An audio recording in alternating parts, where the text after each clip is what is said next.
Hello, I'm Brad from Geon Technologies. In this video, we'll pick up from where we left off in the last with our new EKS cluster and configure it to make it ready for use with REDHAWK. We'll also discuss some networking particulars you'll need to understand in order to make things come together for your particular environment. As an overview, we're going to accomplish the following in this video. First, we're going to create a REDHAWK IAM user. Next, we'll set up our kubecontrol binary to be able to access our cluster. After that, we'll modify the AWS auth config map in order to authorize the REDHAWK IAM user to create Kubernetes resources. Then, we'll enable the external SNAT setting on our cluster. And then finally, we'll discuss the networking nitty-gritty. The EKS plugin relies on using the AWS and kubectl binaries to interact with the EKS cluster. The cluster's kubeconfig file specifies how the kubecontrol binary will authenticate to the cluster, and it does this by using an AWS IAM identity. In order for the cluster to be able to create pods to run our waveforms, this same IAM identity needs to be associated with a set of permissions on the cluster, so this is what we're going to accomplish in the first two steps. Within the AWS console, we're going to navigate to the IAM service, and then select Users. We're going to create a new user called REDHAWK that will serve as the identity that is authorized to run our waveforms. Once our user is created, we'll have to consider what IAM policies will be appropriate for this REDHAWK user. I'm going to apply the Amazon managed policy called Amazon EC2 Container Registry Read Only. This policy will authorize the REDHAWK IAM user to perform Docker pull actions against Docker images that reside in the Elastic Container Registry Service, or ECR. If your waveform is comprised of images stored on Docker Hub or some other private container registry besides ECR, this IAM policy is not required. Be sure to save the AWS credentials for this user, as we'll need them later. The REDHAWK user will only need programmatic access to AWS resources. There is never a need for this user to be able to log into the web console. We're also going to create a custom IAM policy that will allow the REDHAWK user to query information about EKS. This will be needed to help generate our kubeconfig file later. We're going to paste in this JSON blob into our policy, and we can see that it allows various list and describe operations on EKS resources. Be sure to put in your AWS account number in the ARNs. Once this policy is created, we'll make sure to attach it to our REDHAWK user.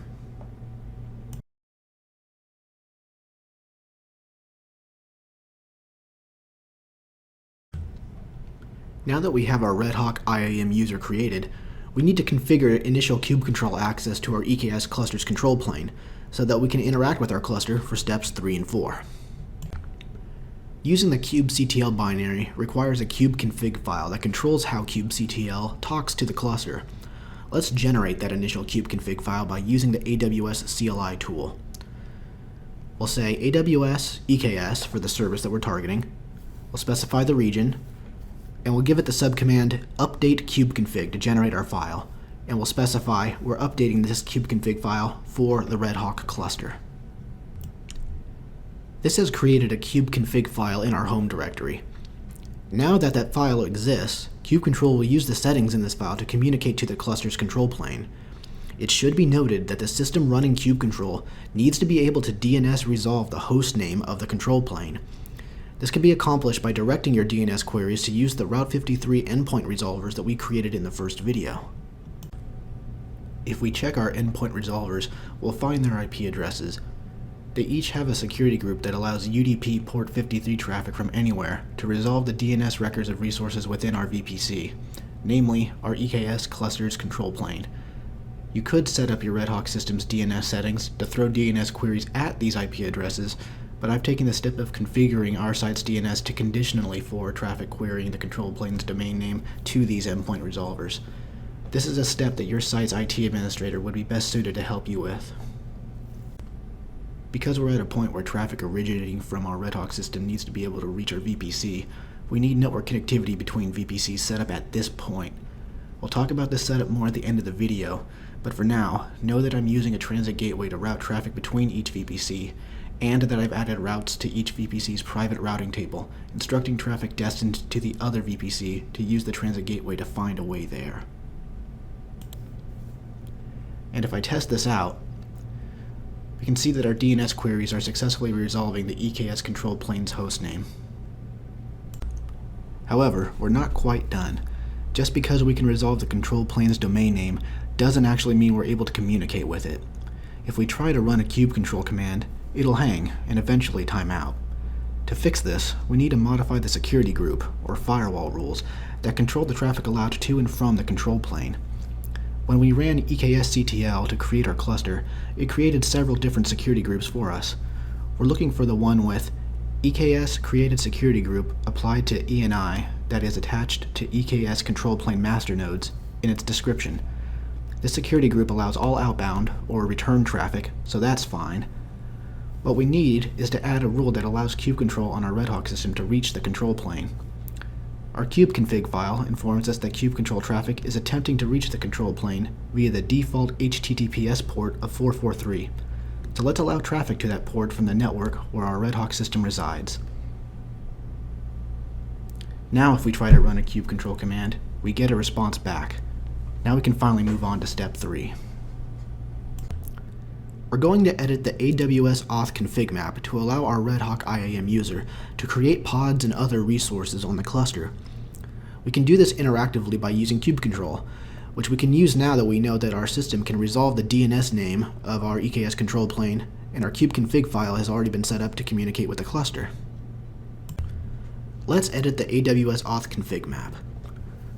Kubecontrol, tack in for the namespace, kubesystem, which is the namespace where this resource resides, and then edit the config map called AWS auth. The values of the config map don't need to be changed, just added to. All we're doing is adding some lines to allow our REDHAWK IAM user to be recognized as part of Kubernetes master group, which is effectively root access on the cluster. Needless to say, this exact configuration isn't recommended for production use where the REDHAWK user shouldn't have complete access to everything running on the cluster, but this will be sufficient for demonstration purposes. I'm just going to paste in this snippet here, and you can see that it's mapping the Amazon resource ID of our REDHAWK user to the cluster's system masters group. And that's all there is to it. To verify that the REDHAWK user is good to go, let's open a new terminal and configure the AWS CLI tool to use this user. AWS configure, and then we'll answer these prompts. And now that this is all set up, we can verify that we're using the REDHAWK IAM user by running this command. AWS STS get caller identity.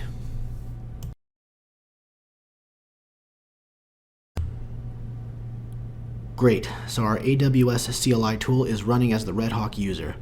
Now let's update our kubeconfig file one more time so that kubecontrol will also be running using the REDHAWK user. So we'll just go ahead and we'll rerun that command we used from before to update our kubeconfig file.